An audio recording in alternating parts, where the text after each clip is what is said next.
Ассалаумағалейкум, армысыздар, құрметті футбол сүйер қауым. Менің YouTube арнама қош келдіңіздер. Бүгін біздер Алматы облысы Талғар қаласындағы әйгілі Атлетико Мадрид академиясының ошақтағы филиалына келдік.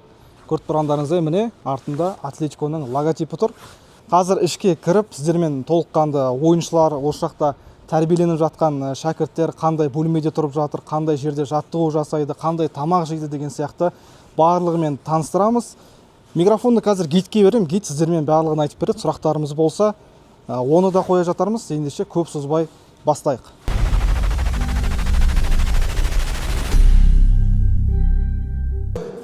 Кіріп келген кезде бізді ойыншылар қарсы алды, және мына жақта Санел есімді гид бар. Уағалейкум ассалам. Қош көрдік. Санел, енді бізге осы академияның ішімен өзін таныстыра өтсең, ойыншылардың жатын орнын, алаңдарды деген сияқты. Болды, бұйырса қазір таныстыратын боламын. Есімім Санел болады, осы академияның тәрбиешісі, кураторы боламын. Қош келдіңіздер Атлетико Мадрид испан академиясына. Қош көрдік. Бастайық, Балалардың рейтингі орналасқан. Біз ай сайын балаларды бағанағы сабағын тексереміз. Бұл академияда еще екі тілді үйретеді, ағылшын тілі мен испан тілін. Сол ағылшын тілі мен испан тілін еще академиядағы бағанағы дисциплина, правиланы қалай соблюдать етеді балалар. И футболдағы тренировкалар. Осылардың бәрін қосамыз да бағана балалардың рейтингін шығарамыз. Әр команданкі бөлек-бөлек, и соңында міне символическая сборная академия деп әр айткін шығарып отырамыз. Ма февраль айындікі, март айындікі жақында шығады. Енді алдымызда балалардың бөлмелерін көрсетейін. Жалпы 3 этажда бізде 150 балаға арналған комнаталар бар. Жалпы академия 150 балаға арналған. Бізде 120 бала тұрады. Бос бөлмені көрсетейін сіздерге. Мына бізде бос бөлме. Әр бөлме осында 2 балаға арналған. Уборныйлары, душевая.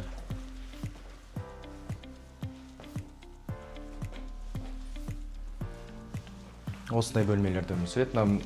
Правилар тұрады, бағана бөлмедегі правилары. Әр баланың есімдері, аты жөндері жазылып тұрады екен осында. Сұлтанбек Латифулла дейді. 103-ші кабинет. Жалпы этаждар бізде команда бойынша бөлінген. Бірінші этажда оң жақта ХП-12 А командасы тұрады. Екінші этажда 13-ның А командасы мен 12-лердің Б командасы. Ал 3-ші этажда бағана 13-ші команданың С мен Б командалары орналасқан. Қазір оқу бөлмесін көрсетейін. Үй тапсырмасы орындайды.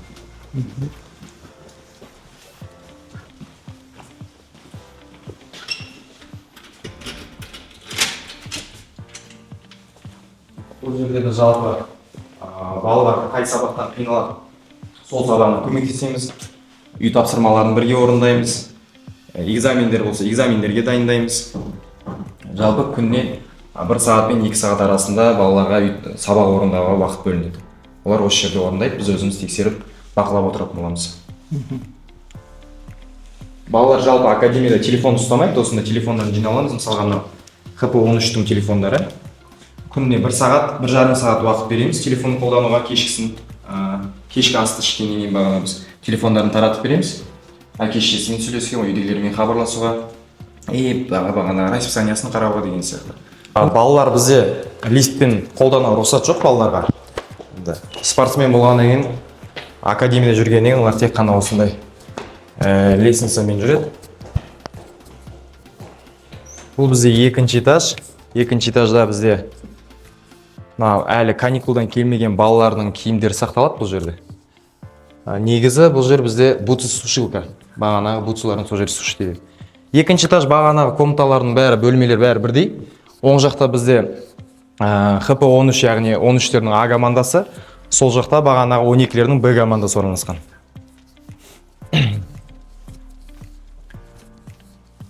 Бос уақытында бағана уақытын өткізетін аймақтарды көрсетейін. Әр этажда осындай монитор тұрады, бағанағы. Телефоны жоқ бұларда.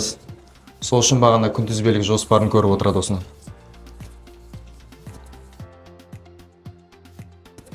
Екінші этаж мен үшінші этажда бізде бағанағы осындай игровой зоналар орналасқан.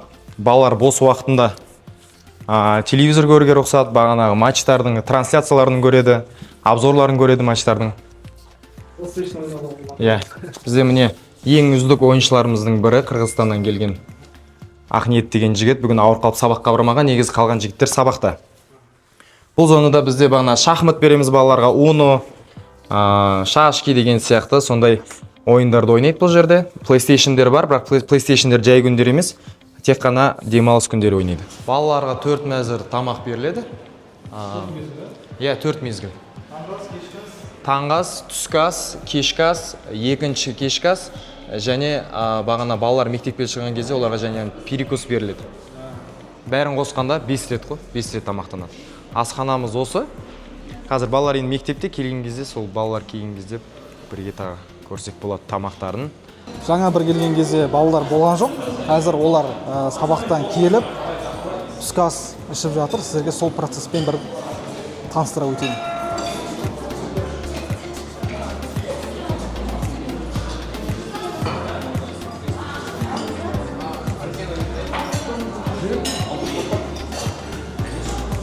Ас болсын.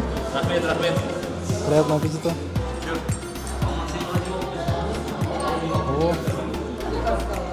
Күріш, сорпа, банан. Ас болсын жігіттер.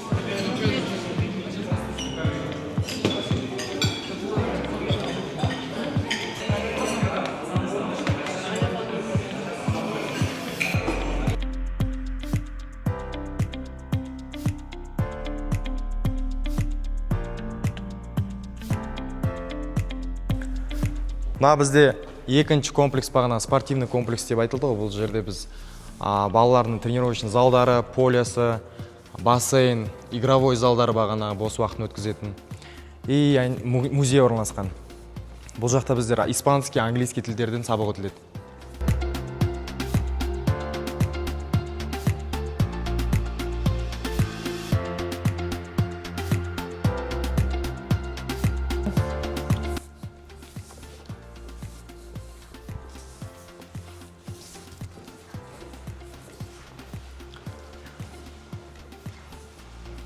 Яғни бағанағы балалар бос уақытында жилой комплекстағы PlayStation телевизор емес, одан бөлек мына жерде бағанағы настольный футбол, настольный тенниспен ойнауға болады. Бос уақытын осы жерде өткізуге болады.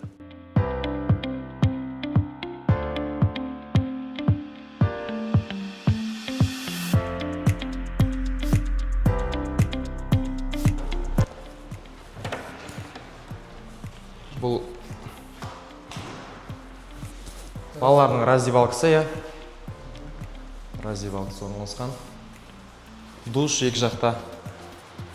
Ары қарай бассейн.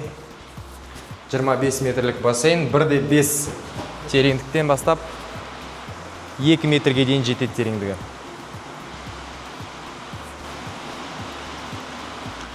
Жалпы балалар, футболисттер тәрбиеленгеннен кейін бұл жерде біз водный поло ойнаймыз. Суда футбол ойнаймыз.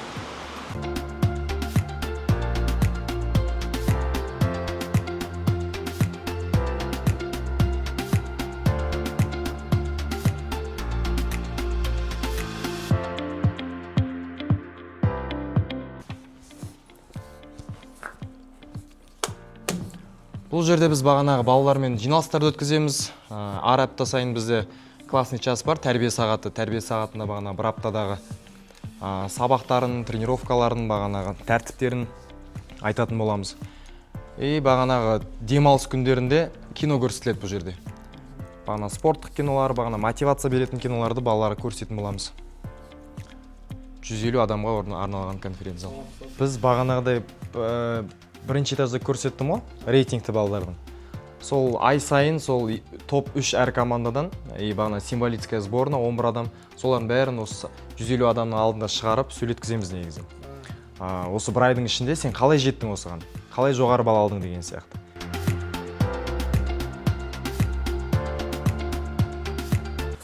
Ары қарай бізде бағана мен айтқан бірінші этаждағы тренажерный зал.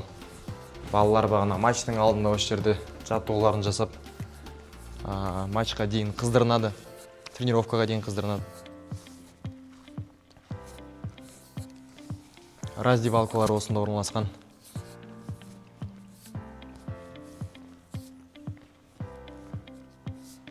Бұл жақта күніне қанша мезгіл? Жалпы күніне бір уақыт тренировка ғой. 5 күн бойы күніне бір уақыт тренировка. Тренировка 2,5 сағатқа дейін созылады бізде бағанағы. Басында қыздырылады, осында жарты сағат. Одан кейін поледа тренировкасы басталады.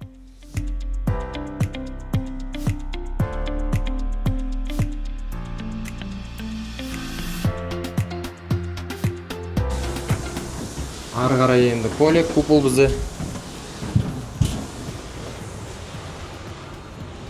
Тренировкалары, матчтары осында өтіледі.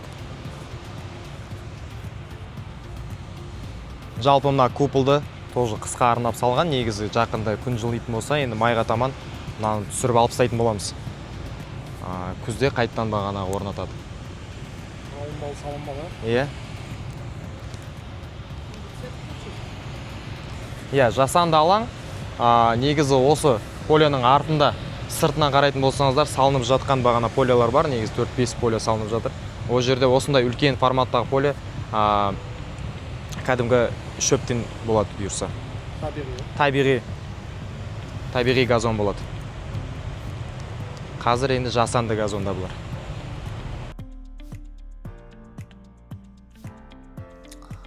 Мен осы Академия Атлетико Мадридқа бірінші отборын өткенем, және осы финальный отборға түстім.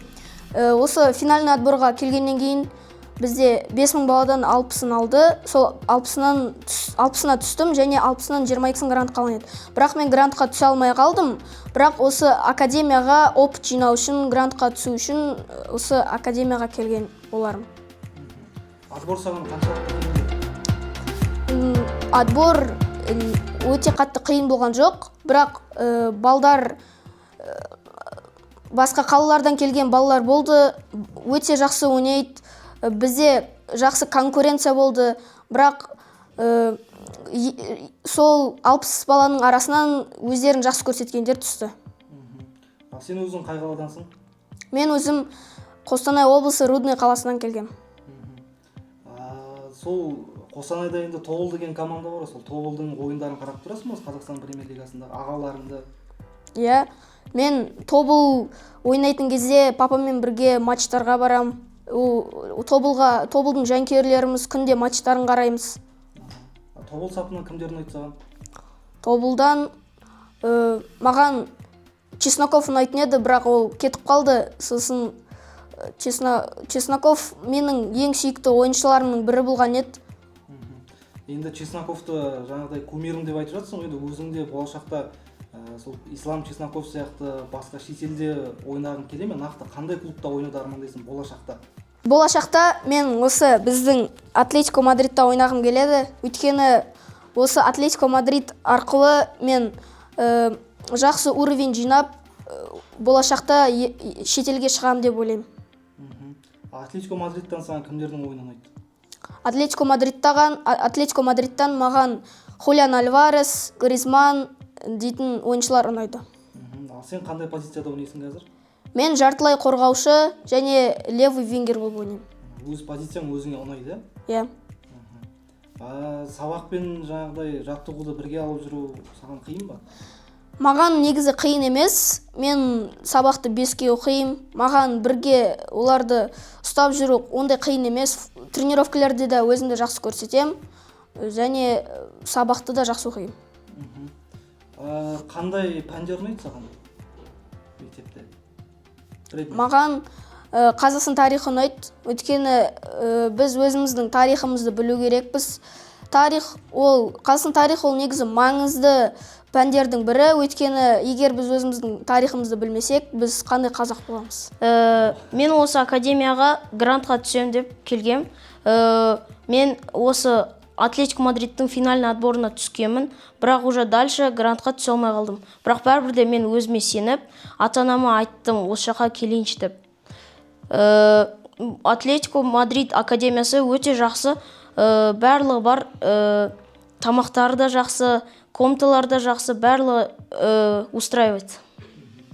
Сабақ пен жаттығуды бірге алып жүру саған қаншалықты қиын? қатты қиын деп айта алмаймын. Сабақтар таңнан түске шейін, потом түстен кейін кешке дейін тренировка болады. Атлетико Мадридтен саған кімдер ұнайды? Атлетико Мадрид командасынан маған Хулиан Альварес болды, және Малина деген ойыншы ұнайды. Сен қазір қандай позицияда ойнайсың бұл жақта? Менің позициям жартылай қорғаушы және де оң жақ вингер. Тағы да басқа қандай позицияларда ойнай аласың? Тағы да басқа нападение немесе оң жақ защитник.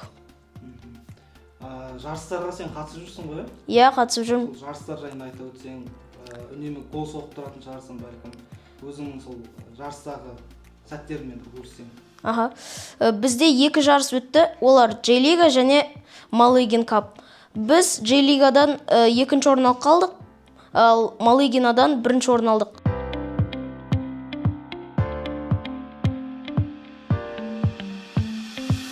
Осы Атлетико Мадридтің Алматыдағы академиясының филиалына қанша баланы қабылдай алады осы жерде? Қанша бала жатып оқи алады бұл жерде? Жалпы дәл қазір академияда 150 балаға арналған академия. 150 балаға орын бар. Алдағы уақытта бізде екінші бағана мен таныстырған комплексте тағы бөлмелер, жатақханалар дайындалып жатыр. Яғни келесі жылы 200 адамға дейін қабылдауға болады.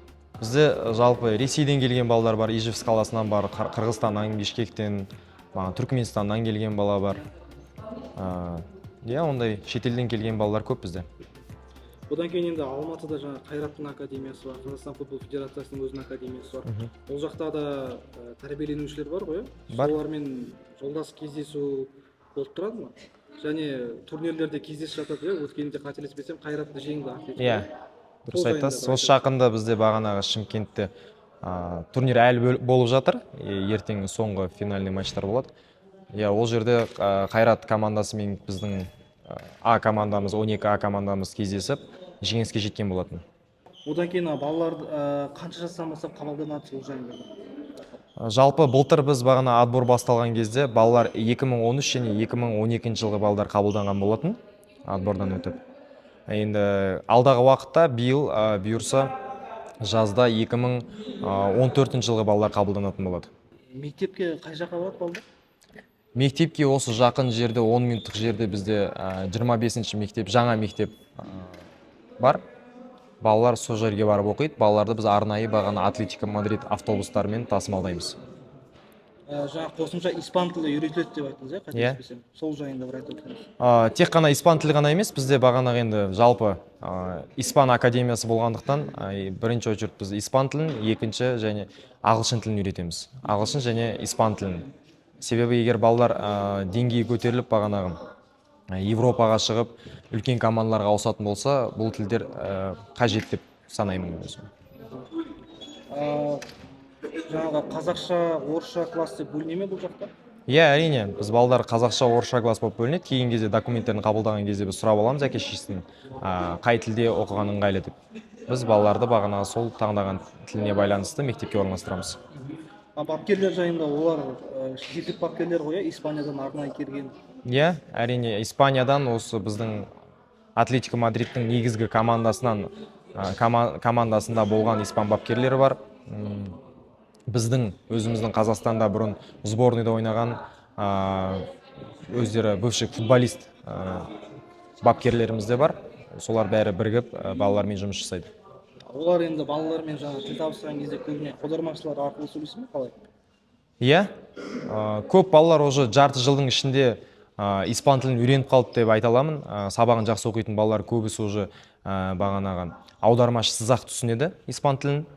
Ал негізінде бізде 2-3 аудармашы осы жерде жұмыс жасайды. Біздің арамызда тәрбиешілердің ішінде де испан тілін меңгерген мамандар бар.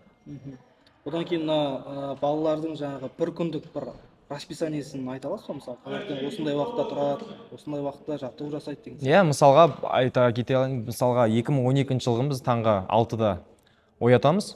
6:30-да, 6:30-да бұлар таңғы асқа түседі. Таңғы асқа түсіп, бағанағы киімін киіп, сабағына дайындалып, 7:30-да біз сабаққа алып кетеміз. Яғни 8-ге дейін 7:50-де олар мектепте болып, бағанағы сабағына кетеді. Ол уақытта бізде қалған тәрбиешілер бағанағы 2013 жылғы балаларды оятады, түстен кейін оқитын балаларды. Олар сәл кештеу 7:30-да оянып, бағана 7:45-те таңғы астарын ішіп, 8-ден бастап бағанағы расписание бойынша жүреді. Расписаниеда бізде енді әрқалай көбінесе азанда бізде 2013 жылдың 3 командасы қалса, бірінші командасы тренировкаға кететін болса азанда, екінші командада ол уақытта испан тілі болуы мүмкін, ағылшын тілі болуы мүмкін, немесе мен учебныйды көрсеттім, үй тапсырмасын тексереміз балалардың. Яғни түске дейін олар сабаққа барғанға дейін біз күнделік кезетті ашып, мұғалімдердің берілген тапсырмаларын өзіміз көріп аламыз алдын ала, и балалардан соны тексеретін боламыз. Яғни ауызша тапсырма болса ауызша сұраймыз, жазбаша тапсырма болса жазбаша сұрап отырып боламыз. Кейін олар ауысады, 1 сағат испанскийден шыққаннан кейін тренировкасы біткен балалар келеді, керісінше испан ағылшын тіліне сабақ оқуға барады, ал сабақтан шыққандар керісінше тренировкаға барады. Олар сөйтіп тренировкадан сабағынан шығады да, үй тапсырмасын көрсетіп шығады, түскі асқа түседі, түскі асты ішіп, бағанағы қалған тәрбиешілер оларды мектепке алып кетеді, түстен кейін оқитындар. Сол уақытта біз түске дейін оқитын балаларды алып келеміз. Түске дейін балалар келеді, түскі асқа түседі, түскі асты ішіп алғаннан кейін бізде екі командада қазір, бір командада испан тілі, екінші командада бүгін қателеспесем үй тапсырмасы тексеретін уақыт. Сол уақытта бір командада бағанағы не болады? Тренировка болады. Сосын тура бағана 2013 жылдар сияқты ауысып отырады. Кеш сағат 6:30-да бағанағы 6:30-7-де 2013 жылғы балалар сабақтан келеді. Сабақтан келген соң кешкі ас мәзіріне түседі бәрі. Ол жерден шыққаннан кейін уже балаларда бағанағы бос уақыттары басталады. Немесе кешке дейін испан ағылшын тіліне үлгермеген топтар бағана испан ағылшын тіліне барады. Бос уақыттары болады. Бос уақытында бағанағыдай игровой зоналарға барып, үстел теннисін ойнап, бағанағы үстел футболын ойнауға болады. Бізде футзал бар. Футзалға кіріп балалармен бөлініп футзал ойнауға болады. Волейбол, баскетбол деген сияқты ойындарды ойнауға болады. Яғни сабағын жасап үлгермеген балдар бағанағы сабағын орындайды деген сияқты. Сол кешкі уақытта біз кешкі астан кейін балаларға 1,5 сағатқа телефондарын таратып береміз. 1,5-2 сағат арасында балалар телефон ұстайды. Сол кезде бағанағы әке-шешесімен сөйлеседі, көбінесе видеозвонокпен балалар кішкентай болғаннан кейін сағынайды үйдегілерін. Сағат 9-дан 15 кеткенде балаларда екінші ұжым болады, екінші кешкі ас болады. Олар одан шыққаннан кейін біз балалардан бүкіл телефондарын жинап аламыз. Сағат 9:45-те бөлмелеріне кіріп, уже отбой басталады.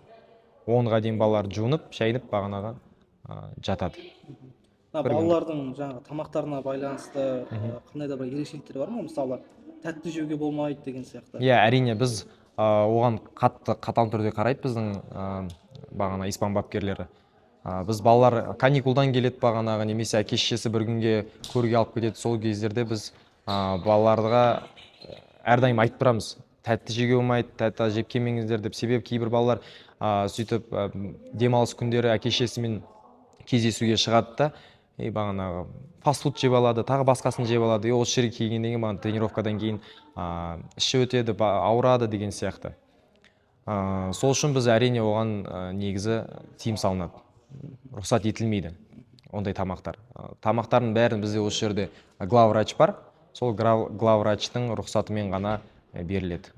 Тамақтарда сол бағана керекті белоктары, коллагендер деген сияқты тек қана пайдалы витаминдер.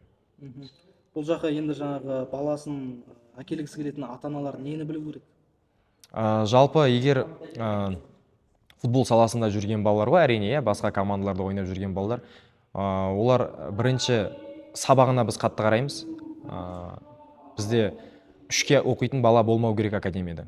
Яғни біз 2 сабақтан ғана 3-ке шығуға рұқсат етілген. Олдан көп сабақтан 3-ке шығатын болса, біз балалармен жұмыс жасаймыз, предупреждение береміз деген сияқты.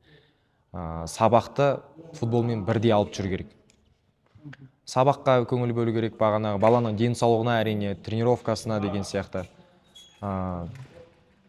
Жалпы сол. Сосын жаңағы қабылдау маусымдары қай уақыттарда болады бұл жақта? Былтыр шілде айында болатын. Биылғысын әлі білмеймін, әлі алдағы уақытта Инстаграмда айтылатын болады.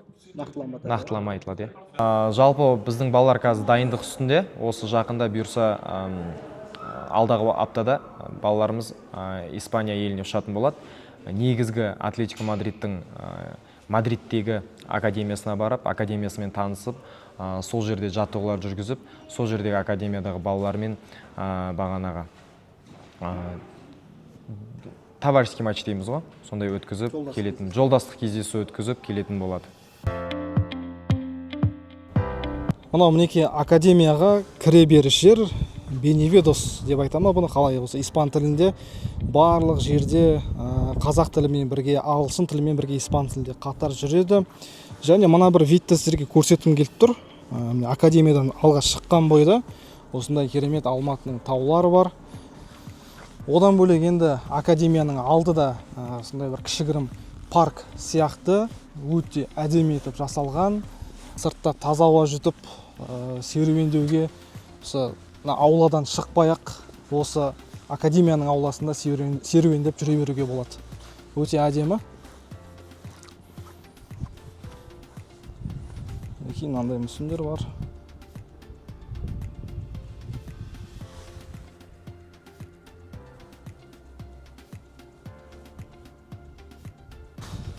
Ал құрметті көрермен, сіздер барлығын көрдіңіздер. Атлетико Мадридтің осы Алматыдағы академиясының филиалы өте керемет, жеке өзіме өте қатты ұнады. Осындай академиялар бізде көбірек болу керек. Осы жақтан болашақта біздің ұлттық құраманың жейдесін киіп, ел намысын қорғайтын қаншама футболшылар шығады. Сондықтан бізге осындай академиялар көбірек керек. Өте қатты қуаныштымыз. Бұл видеода енді барынша көрсеттік. Осында жаңағы шәкірттердің қандай бөлмеде жататыны, қандай тамақ жейтіні, қандай алаңда жаттығу жасайтыны деген сияқты барлығын көруге тырыстық. Мақсатымыз ақпаратты қолдау. Өткені білесіздер, осы 2025 жылы қазақ футболында үлкен футболи бум болды. Осы бір футболи бумнан кейін көптеген ата-аналар қазір өз балаларын футболға бергісі келеді. Өткені футбол қанша дегенмен әлемдегі нөмірі 1-ші спорт түрі. Сондықтан барша осы видеоны көріп отырған жастар болсын, балалар болсын, осы футболмен шұғылдануға, футболмен айналысуға шақырамын. Ал мен видеомды осы жерден аяқтаймын. Видеоны соңына дейін көріп, тамашалағандарыңыз үшін көп-көп рахмет. Және де қолдау ретінде әрине лайктарыңызды басып, комментарийлеріңізді жазып кетіңіздер. Осы видеоны өздеріңіздің достарыңызбен бөлісіңіздер. Алда бұндай шолулар, жалпы футбол жайында, басқа да кез келген спорт түрлері жайында біздің YouTube арнамызда көптеген видеолар болады. Аман, сау болыңыздар.